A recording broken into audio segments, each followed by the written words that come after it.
Weedsday Wednesday, Tucson, Arizona's #1 online radio podcast about all things medical cannabis. Your host, Belle, and the Cannabis Kid. Our show features news, interviews, and all the latest information about anything and everything medical cannabis related in Tucson, Arizona, and the world at large. We'd love to hear from you. Please give us a call live at 646-915-8421. You can like us on Facebook, follow us on all social media, or email thhctucson@gmail.com. We'd like to thank Tumbleweed Health Center and Studio C, along with our many sponsors, for hosting our show every week. With the lowest price certifications in town, you'll find hemp products, accessories, and all things related to medical cannabis education. Visit Tumbleweed Health Center at 4826 East Broadway Boulevard or online at tumbleweedhealthcenter.com. And remember, Be smart be safe and educate.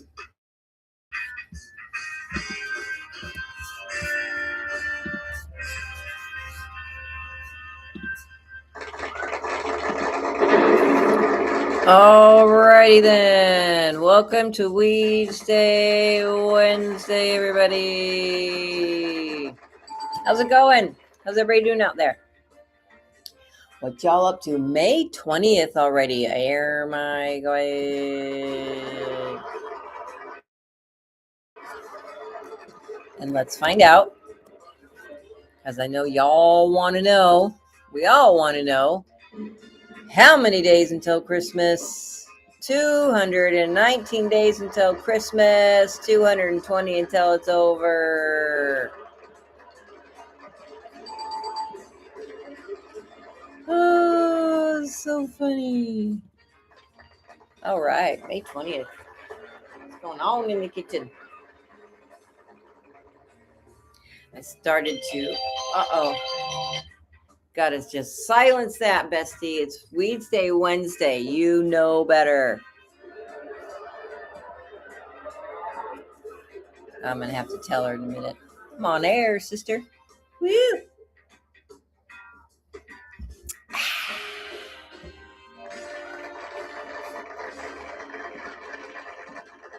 Woo! All right. I was just looking up Weedsday Wednesday, and I was going to play a really cool episode with Dr. Robert Melamede because I have got to get some things done this morning. My apologies, but we're going to have basically story time, substitute teacher, picture day, where you don't do much in class. And it says I have 630 past shows. I don't know if that's true. I've got 14 years at, show a week, 2 weeks. I mean, that's a lot. Let's see what I come up with, because this is the third platform I've been on. So let's see. Is that how that goes? Yeah, 728 episodes so far. And that doesn't count. Probably like closer to 730-ish. 730 episodes, and that actually is pretty amazing. Wow. But like I said, if anybody knows this term, brush and bulky. Everybody panicked who knows that term in Tucson. Whoop, whoop. Because if you don't get it out, then you've got just junk in your yard. And the other day I was walking to the park and I ran into my neighbor, who just happens to be the president of our neighborhood association. It's very cool. And I was like, I looked, she was walking her tiny little dog. It's cute. And I saw some stuff in someone's yard and I said, is it brush and bulky? And she said, yeah. And before she could say anything, I was hightailing it out of the park and just booking it down to my house.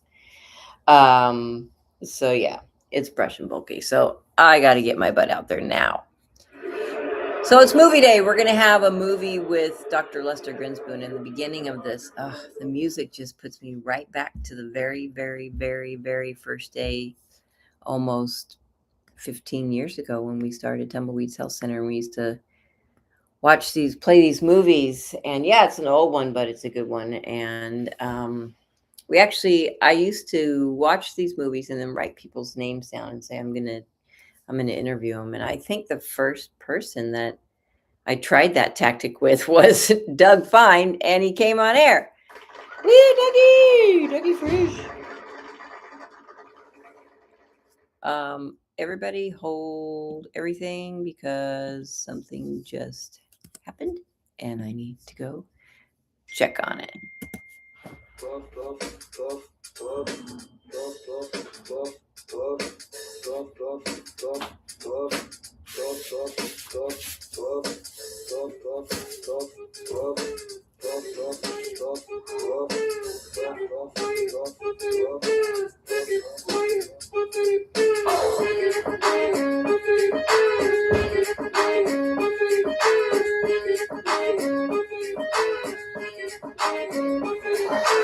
I'm gonna smoke some weed. Only got $20 in my pocket.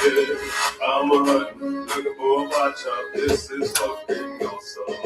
Walk into my house like, what up? I got some good pop. I'm just pumped up, got some bird from the pot shop. Ice in the fridge, it used to be frosty. False alarm. Damn, it's a storm. Everything's good. We're gonna listen.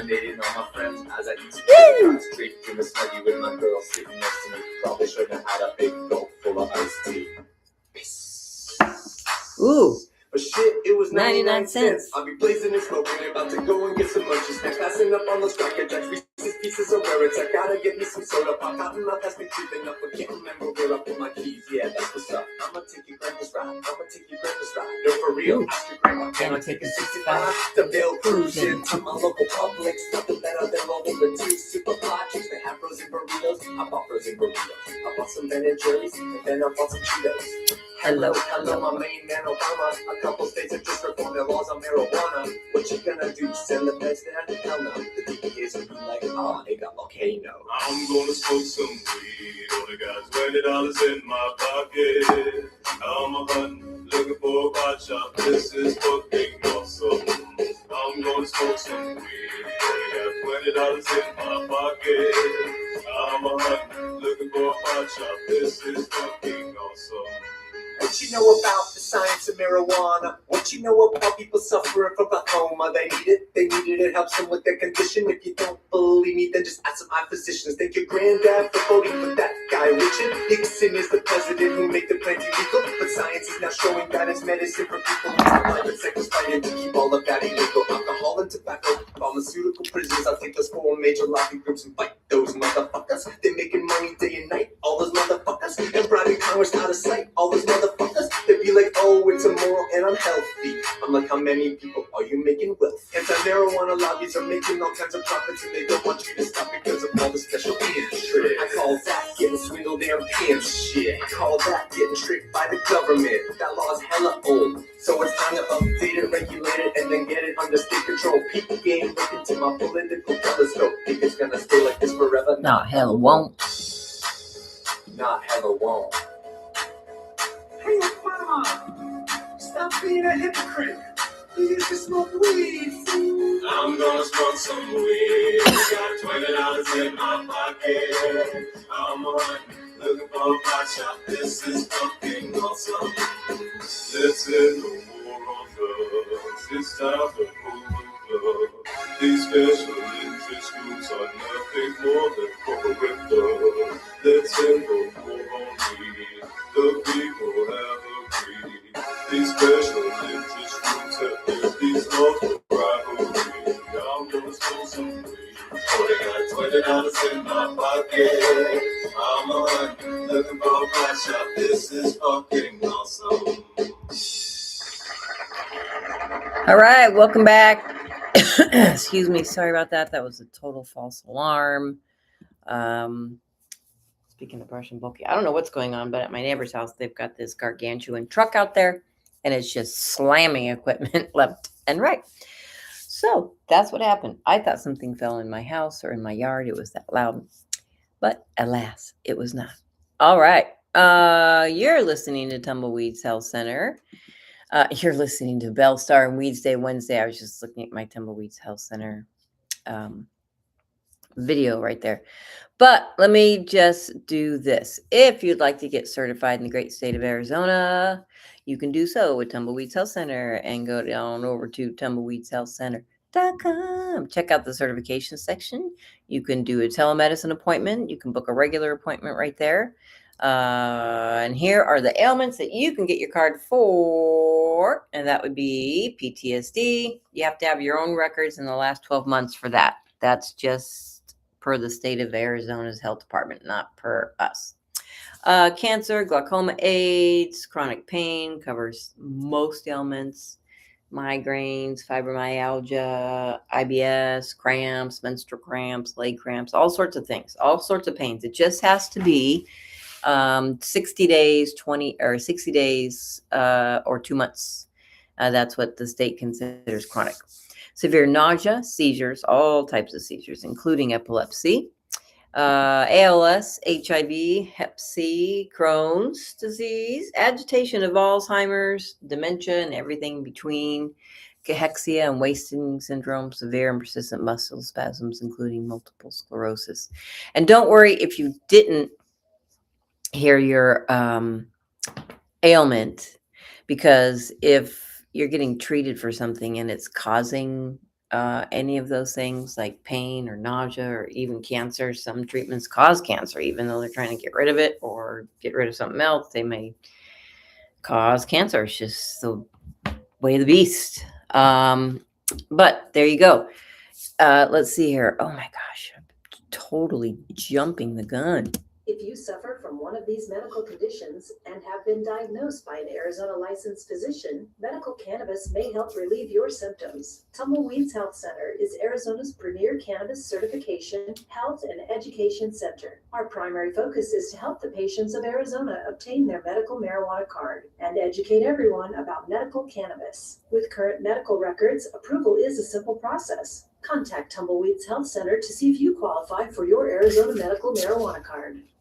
Are chronic conditions holding you back from a happy, healthy life? Get on the right track with Tumbleweeds Health Center. Our CBD products are formulated to fit your health lifestyle. I would definitely say that CBD has changed my life. I mean, I don't worry about my dog anymore, and I don't worry about sleeping anymore. Tumbleweeds Health Center, voted #1 health center in Tucson, has created a proprietary number of CBD blends, each designed to promote health and well-being. Let Tumbleweeds Health Center show you how CBD products might help you improve your life the natural way.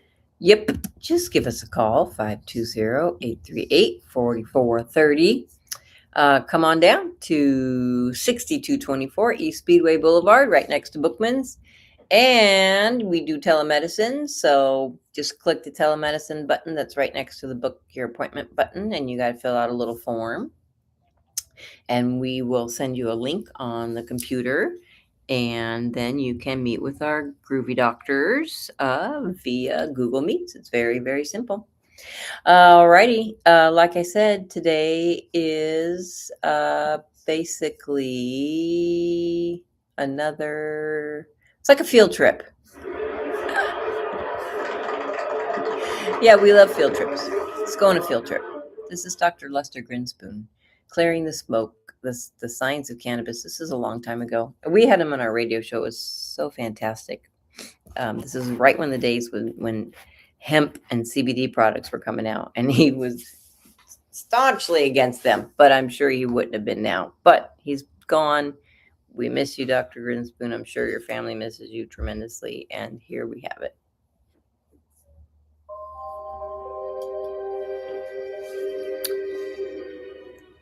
I was totally amazed that an illegal substance that to me was garbage was helping me medically. I was bedbound for about 5 years. I couldn't hold a job. I had to quit school. I was near death. I believe that medical marijuana saved my life. I see it as a kind of wonder drug of our time. What this really is the marijuana legalization lobby taking advantage of sick patients. Legitimate sick patients need legitimate medications. It's medicine. If it is a medicine, how come it is not regulated through medical fields? Never in my career did I find a chemical so ill qualified to be defined as a pharmaceutical. I think the biggest problem is you're talking about a highly impure substance. You get all this stuff that's floating around in marijuana. 488 substances, 66 cannabinoids. If you find a positive effect, then that justifies drilling down deeper and deeper to see where this positive effect is coming from. There's quite a bit of evidence that suggested that cannabis would be useful for a number of indications. Migraine and nausea and vomiting. Marijuana contains anti-inflammatory, antioxidant, and probably anti-cancer compounds. We found that cannabinoids can almost completely cure cancers in these mice. Do you think that there has been much of a conversation about the science? Not nearly enough. Not nearly enough. I think political controversies have harmed the research side. You would think that our policies in this country should be driven by science, but I think for the most part they're not.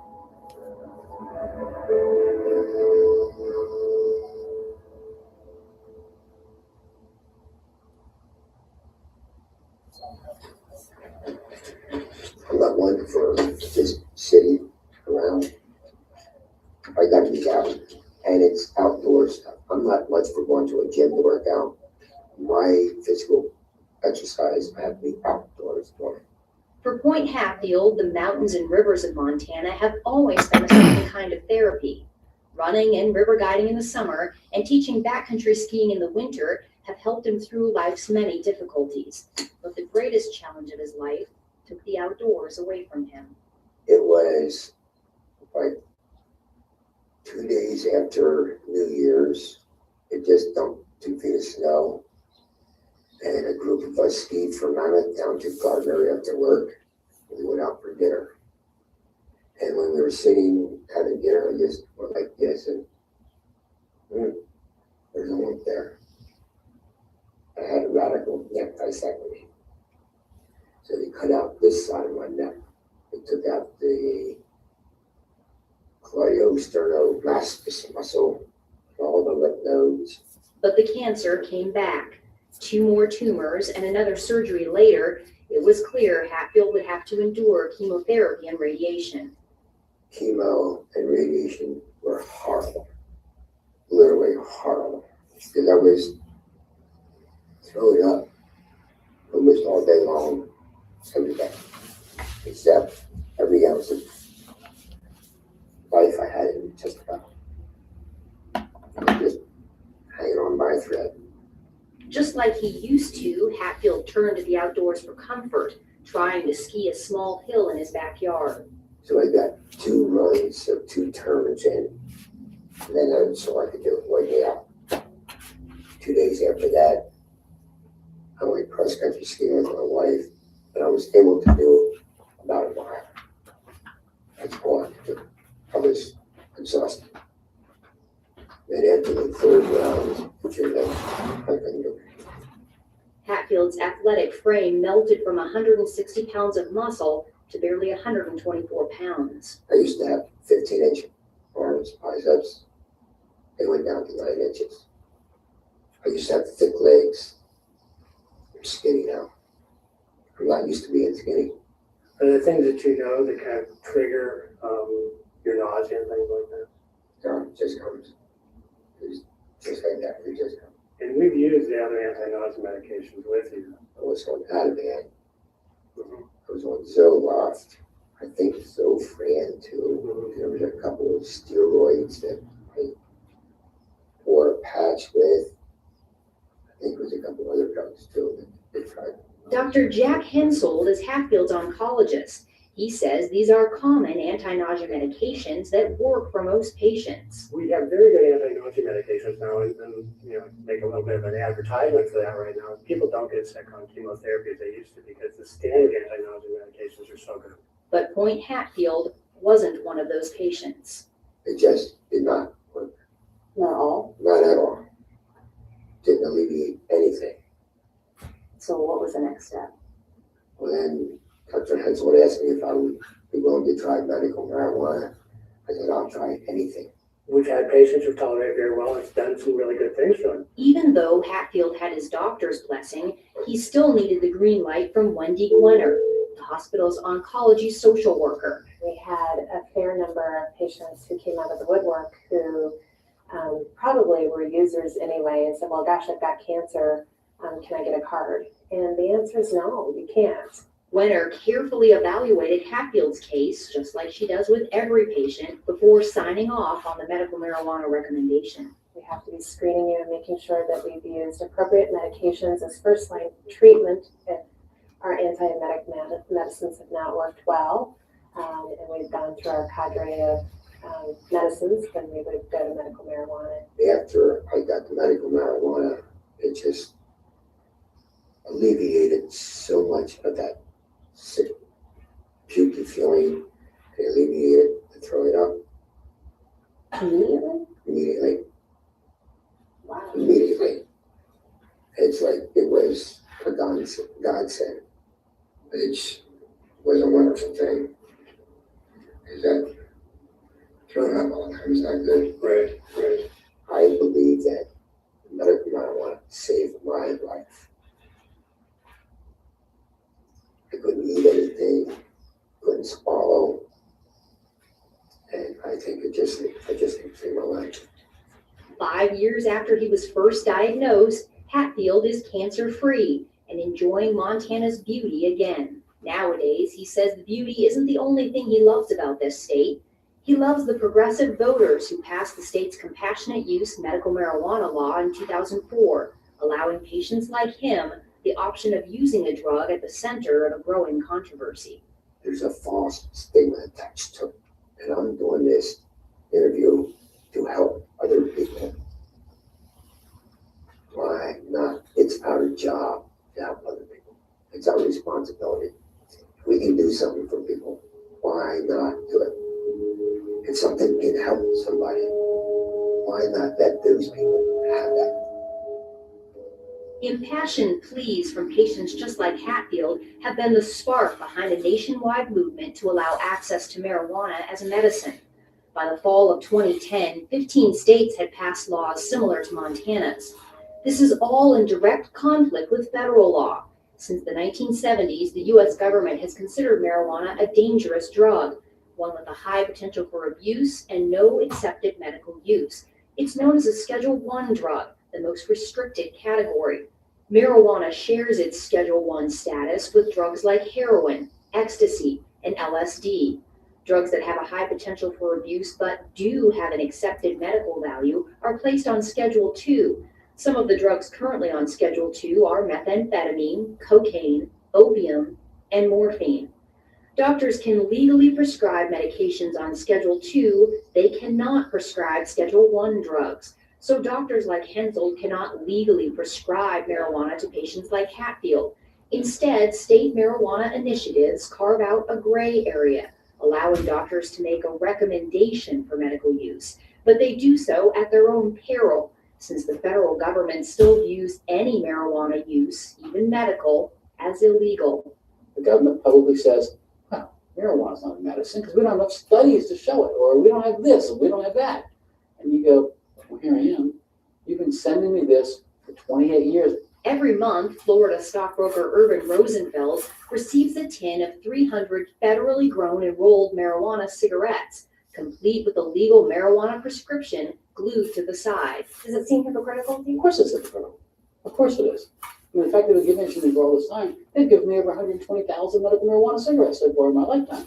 In the 28 years, 120,000. Rosenfeld is one of 4 surviving public patients in a little-known federal program. I show my tin can, I show my marijuana, they go, what? What do you mean the federal government grows this? What do you mean the federal government supplies this? They have no idea. It was called the Federal Investigational New Drug Program. Since applications to the program are confidential, the exact number of patients who made it in is unknown.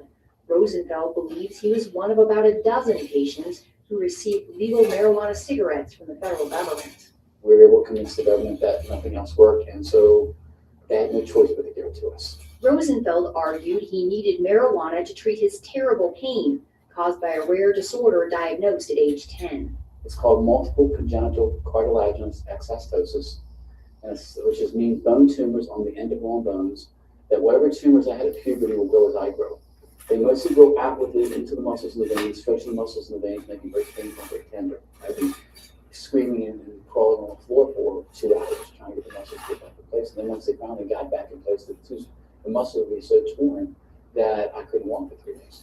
On top of the pain was the knowledge that any of the hundreds of benign tumors in his body could become malignant at any time. Rosenfeld spent his youth and teen years on synthetic morphine, muscle relaxants, and sleeping pills. By age 20, he was taking more than 200 pills a month, and he was a vocal critic of illegal drugs. I hear kids talk about drugs and things like that, and I go, why are you doing drugs? And look at all I have to do. You'd be thankful you're healthy. Even so, Rosenfeld finally gave in to peer pressure and tried marijuana in college. He says he didn't feel anything and decided the drug was useless and that his friends were just imagining they were high. But a strange thing happened one night while smoking marijuana and playing chess with a friend.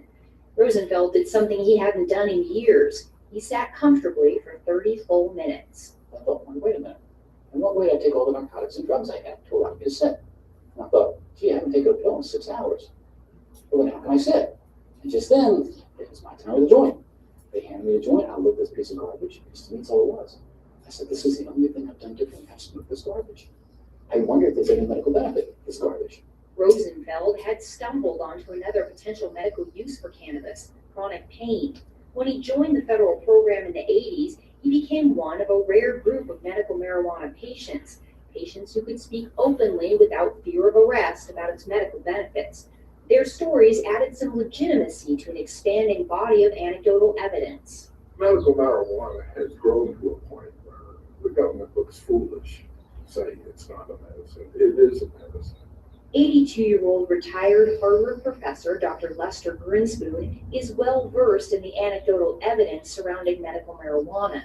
He's told Urban Rosenfeld's story along with many other patient stories in his book, Marijuana, the Forbidden Medicine. His opinion of cannabis has come a long way since he first began investigating it as a young assistant professor of psychiatry at Harvard in the late 60s. Back then, he certainly did not see it as a medicine.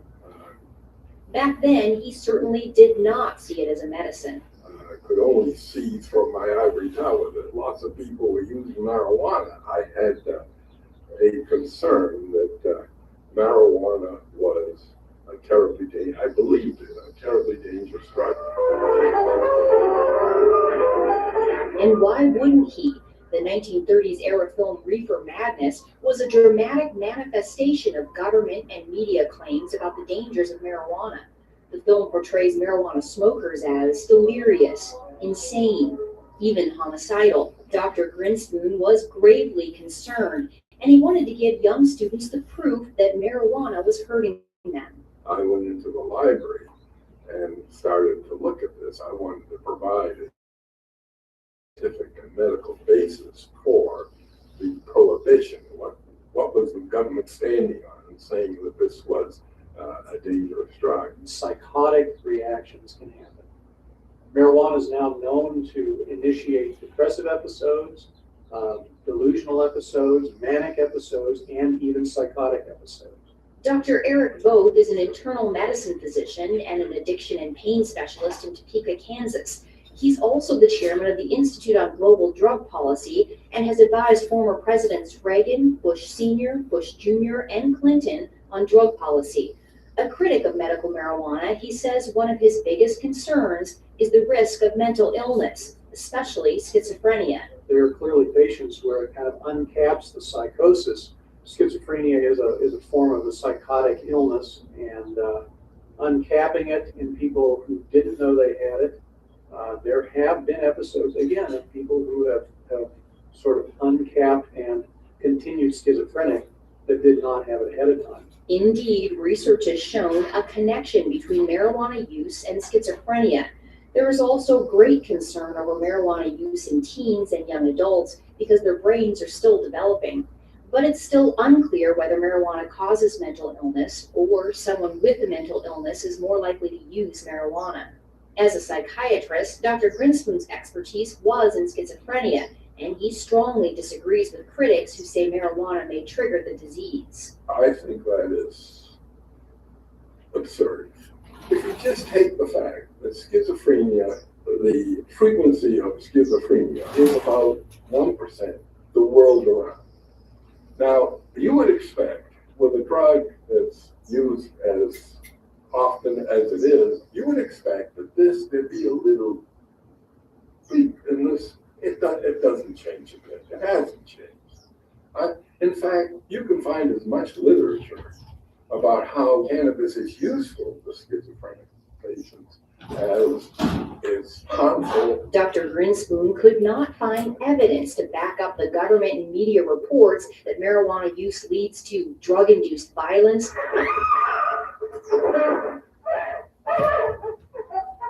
and incurable insanity. He is hopelessly and incurably insane, a condition caused by the drug marijuana to which he was addicted. This substance, the most harmful thing about it was not any inherent psychopharmacological property of the drug, but rather the way we as a society were treating the people who use this drug. It's been a medicine for about 3,000 years now.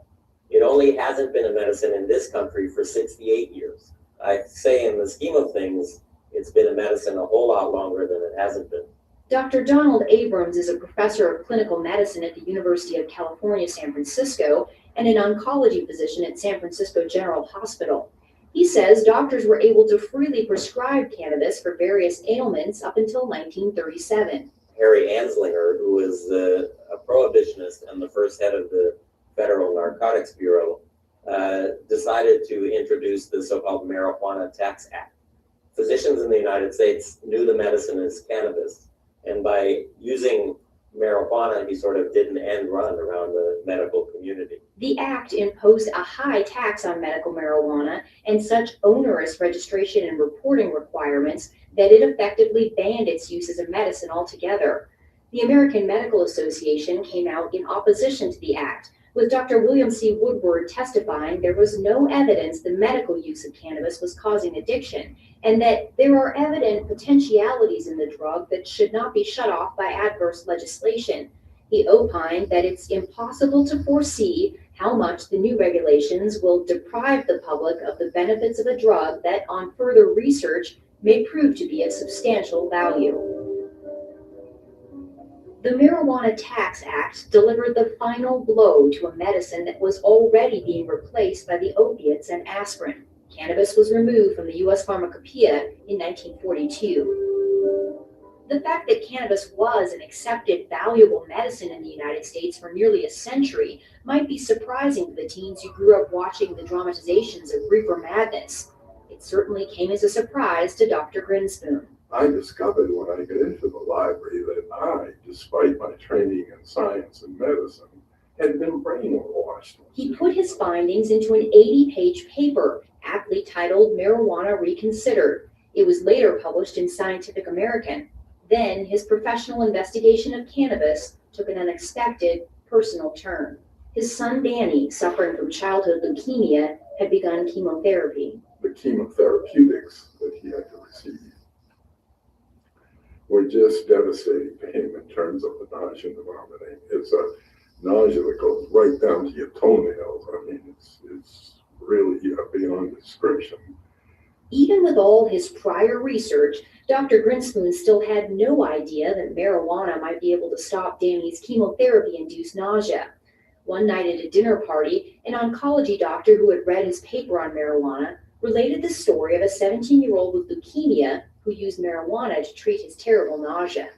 On the way home from there in the car, my wife, Betsy, asked me, don't you think we ought to get a little bit of marijuana for Danny the next time he gets? And I said, I'm almost ashamed to say this. I said, no, that would be breaking the law, and I don't want to offend the physicians, who are taking care of them. So I was against it. She's a rather plucky woman, and next time he came in for his chemotherapy, she went up to the Wellesley High School parking lot, and they found his friend Mark, and asked him if Mrs. Grinspoon wanted a little bit of marijuana. When Dr. Grinspoon showed up for Danny's chemo treatment, he was surprised to find his wife and Danny so relaxed. They were joking, and he was smiling. No problem. He got on the gurney, had the injection, and whereas before this particular kid, he became nauseous, felt awful right away, and a race to get home before he started to vomit, and then in the bed with a bucket at his side there until it was just dry heaves. That day, he got off the gurney and he said, "Hey, Mom, there's a sub sandwich on Brookline Avenue, I noticed. Could we get a sub on the way home?" When he discovered Danny had smoked marijuana, Dr. Grinspoon was not angry, he was relieved. And I called the doctor, the attending who was taking care of him, and I said, I'm not going to stand in his way of doing this again. He said, don't, and don't have him do it in the parking lot. I want to see this myself. And so it went. He never had any difficulty with nausea or vomiting. With further treatments for as long as he lived, he was free of that anxiety. And I can tell you, it was not only a relief for him, it was a relief for his parents and his siblings. It was a godsend. Not surprisingly, Dr. Grinspoon has become an ardent supporter of legalizing marijuana for medical use. People who suffer from these symptoms and syndromes, depending on just how serious they are, that's always accompanied by anxiety. And to take and artificially impose another level of anxiety, the anxiety involved in doing something which is illegal, for which you can be punished, it's cruel. By the 1980s, scientific interest in cannabis had begun to catch up with the personal experiences. According to a 1982 United States Institute of Medicine report, Marijuana and Health, the preliminary research coupled with anecdotal evidence warranted a closer look at medicinal cannabis. The report also found that marijuana attacks diseases and symptoms differently than other drugs. This offered the tantalizing possibility for drug companies to develop new, novel drugs out of the chemicals in the marijuana plant. The Institute of Medicine called for more research on these chemicals, known as cannabinoids. Even with this encouragement, research on cannabis failed to flower. There aren't many scientists or clinical investigators who are particularly interested in doing research in medical marijuana because it's such a hassle. Marijuana's Schedule I status means Dr. Abrams has to get approval from more than a half dozen regulatory bodies before he can start a cannabis medical trial. There are so many roadblocks that you have to go through. Marijuana is an illegal substance that I think a lot of investigators and even organizations just don't want to get involved in something that is so controversial. Dr. Igor Brandt is a professor of psychiatry and the director of the California-based Center for Medicinal Cannabis Research.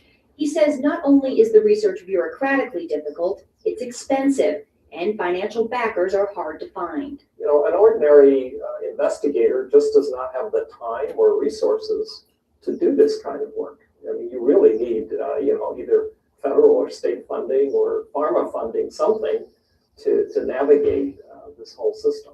The center's research was funded by a $9 million grant from California taxpayers. The money allowed for a few legitimate small marijuana trials, including several done by Dr. Abrams, that confirmed what Rosenfeld was saying all along, that cannabis works on pain, especially pain that does not respond to opiates. All of them, to some extent or another, demonstrated that smoked marijuana is effective in this situation for which we really don't have very good treatments. I can say that the cannabinoids are almost certain to be useful in neuropathic pain based on the research that we've done. But even when researchers get significant results like this, Dr. Abrams says cannabis research can still be an academic dead end.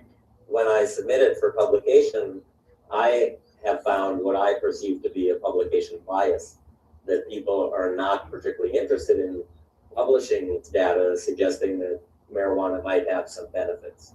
All of those things, I think, sort of dampen anybody's enthusiasm to take on medical marijuana research. And scientists are not getting much help from pharmaceutical companies either. No pharmaceutical company is interested in supporting marijuana research. It's a naturally occurring substance out in the world, so you can't patent it per se. So the research on it is quite dicey. It really is. Nobody can make any money on that research or on that development. Even if drug companies created a novel marijuana plant drug that they could patent, doctors could not prescribe it.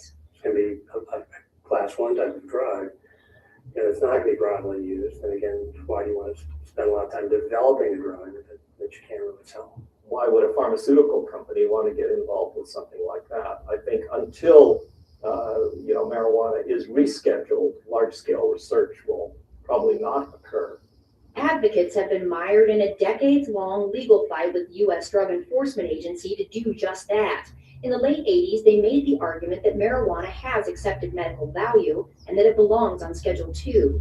It was a judge who, my understanding was, basically suggested that it be made a Schedule 2. According to government documents, the DEA's administrative law judge, Francis Young, found there was incontrovertible evidence that cannabis was an effective medical treatment for nausea and appetite loss, multiple sclerosis, and spinal cord injury spasms. Judge Young ruled marijuana should be moved to Schedule 2, writing, "The evidence in this record clearly shows that marijuana has been accepted as capable of relieving the distress of great numbers of very ill people. It would be unreasonable, arbitrary, and capricious for DEA to continue to stand between those sufferers and the benefits of this substance." For those who were concerned about marijuana's side effects, Young ruled that as a medicine under a doctor's supervision, marijuana in its natural form is one of the safest therapeutically active substances known to man. The DEA and other federal agencies disagreed. They overruled Judge Young's decision and kept marijuana on Schedule 1. But the ruling did add to growing pressure on the U.S. government to go beyond its own compassionate use program and make marijuana legally available as a medicine. The answer? Provide a pill that can do what the plant does. For years, the government had been sponsoring and funding research to put the active ingredient in marijuana, THC, into a capsule form. Known as dronabinol or Marinol, the drug is a synthetic version of THC created in the laboratory. Since it did not come directly from the plant, the DEA placed it on Schedule 2. They wanted to have an answer to people like me. There is a medicine out there that people can buy. They don't have to use herbal marijuana. Dr. Grinspoon says the problem is Marinol does not work as well as marijuana. You take people who have used both herbal marijuana, smoked it or ingested it, and Marinol or dronabinol. Every time, never an exception. Oh, I much prefer herbal marijuana. It was my experience when AIDS patients first started taking dronabinol back in 1992 that they didn't like it. The absorption when taken orally of THC is very variable and low. The gut only absorbs 12%, plus or minus a few percent, depending on the individual. The problem with taking it through the gut, you have to wait for an hour and a half to 2 hours to know whether you're getting relief from the pain or the nausea, whatever it is you're trying to relieve. How does Marinol compare in all this? I was talking earlier. I mean, do you feel like it's as effective as the plant or no? No, I do not believe that Marinol is as effective as marijuana or THC. And why do you say that? I've never really seen it work. We've added on, it's expensive, and I've never had a patient who's get much benefit from it. We really haven't had very much success with patients with Marinol for any side effect management. So there's something that is lost in with the THC in that processing. Dr. Abrams says what's lost in the processing are all the other cannabinoids in the plant, some of which are known to mitigate the high associated with THC, making the patient feel more relaxed instead of anxious. There are 400 other compounds in the plant, including 70 other sort of lookalikes to delta-9 THC. And those are all there for a reason.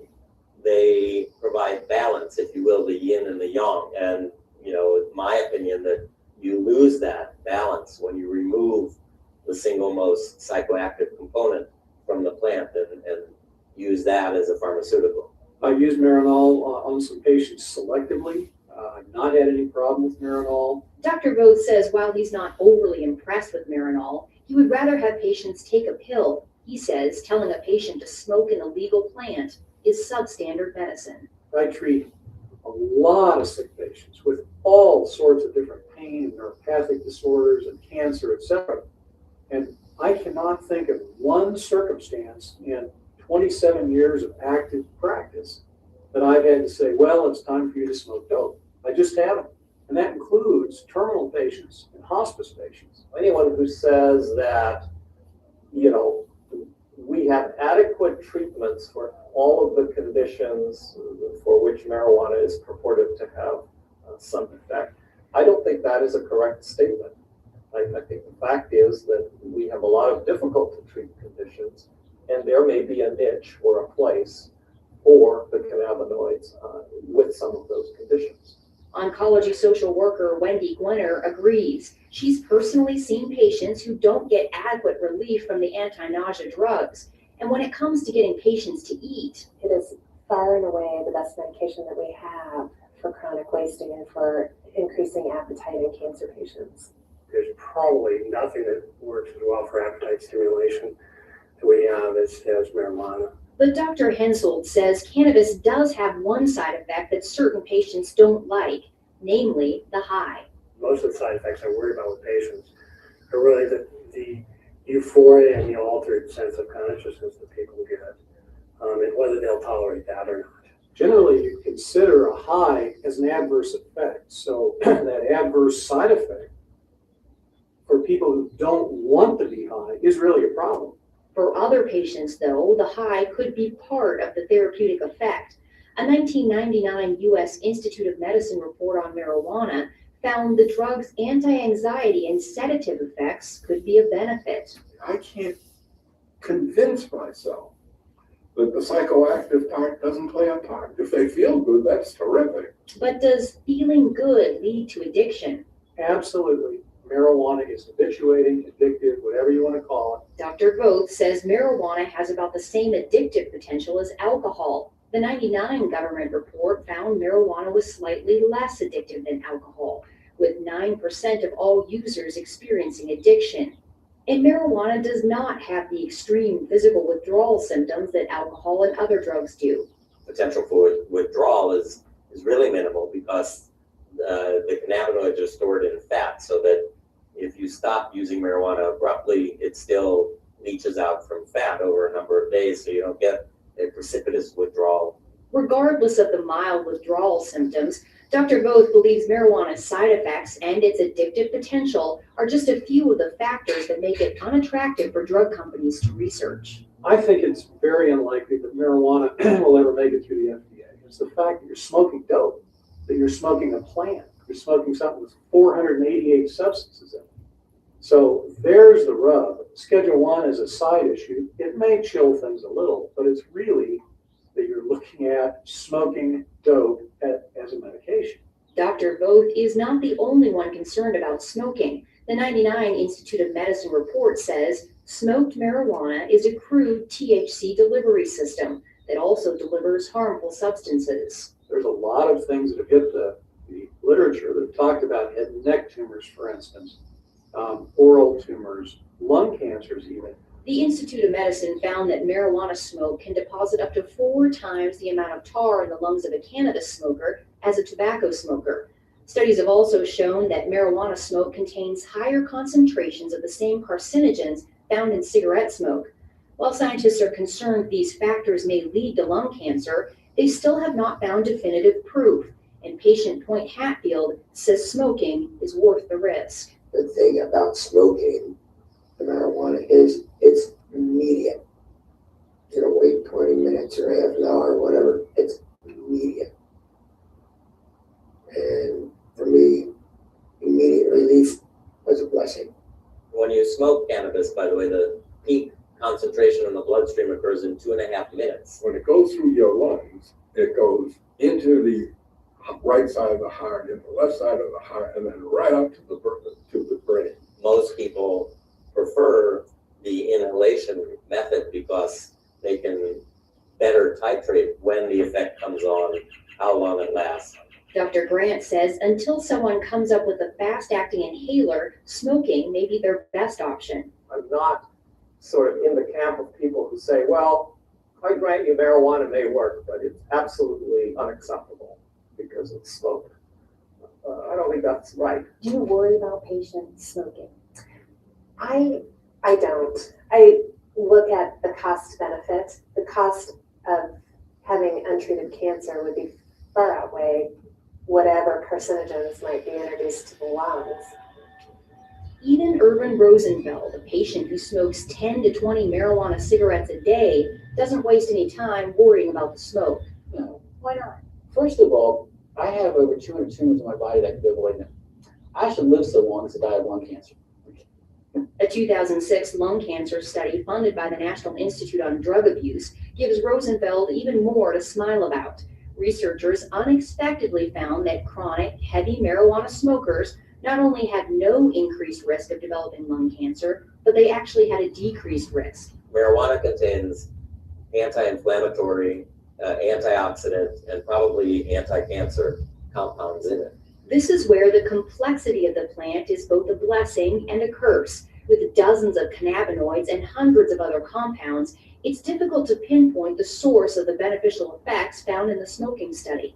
There are challenges in doing research on something that has, 150 different chemicals in it. Critic Dr. Eric Voth believes the true medical potential of cannabis lies in targeting some of those chemicals, not smoking the entire plant. There are elements in the cannabinoids and various cannabinoids that have a lot of positive effect and very little addictive or high causing effects.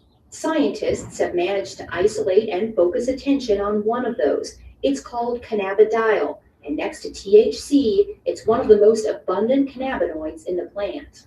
CBD is cannabidiol, which is another cannabinoid, like the main psychoactive ingredient, but instead of getting people high, CBD seems to be very potent anti-inflammatory and analgesic. So it relieves pain and decreases inflammation. But what else? Anti-inflammatory and analgesic. So it relieves pain and decreases inflammation. But what I'll do is I'll just kind of put the stove on low. I'll spoon out a little bit of the canna butter, about that much as a dose is worth for the night. And I'll put it into the pan and just let it melt down. CBDs seem to help my seizures. I'm not using it to get any psychological effects off of it. I'm just eating the butterball with bread. So one about. And how often do you take that? Once a day, twice a day? At night, right before bed. I used to be on approximately 14 different prescriptions, and I would still have up to 12 seizures a day. I used to take 2 handfuls of pills, no more. While this 27-year-old epilepsy patient is relieved to be taking medical marijuana, she's considerably more anxious about showing her face and has requested we conceal her identity. Why do you not want to show your face? I am not comfortable showing my face because of all the discrimination that has already happened. She says both she and her husband have lost jobs when she spoke openly about her use of marijuana as a medicine. But the fact of the matter is, somebody has to speak up or nobody will hear these stories. She chose to tell us her story in her artist's studio. Here, she creates much happier works than she did even a few years ago, when her self-portraits plainly showed the toll epilepsy had taken since she was diagnosed at 15. I've taken pretty much every anti-epileptic on the market, and some with a little bit more success than others. Some of the medicines I was on had nothing to do with epilepsy, and the doctors put me on them to help me sleep or to help with my anxiety issues. The seizures were so bad I needed to be sedated heavily to sleep. The depression gets worse the more you're sedated. Despite the constant seizures and depression, she graduated high school and was accepted into a private women's college to study psychology and fine arts. The seizures were so intense by my early 20s that I couldn't stay in class. And as the stress of exams would come closer, that would trigger seizures. She had to withdraw from college just a handful of credits short of graduation. The seizures were so bad and the medication so debilitating that getting a job wasn't even an option. She was bedbound for years while the epilepsy ruled her life. My husband would have to call me, 25 times a day from work just to make sure I was still breathing okay. I could not shower by myself because if I slipped and fell, it only takes a half inch to drown. So we were living on pins and needles with me having that many. That's when she decided to move to a state with a medical marijuana program.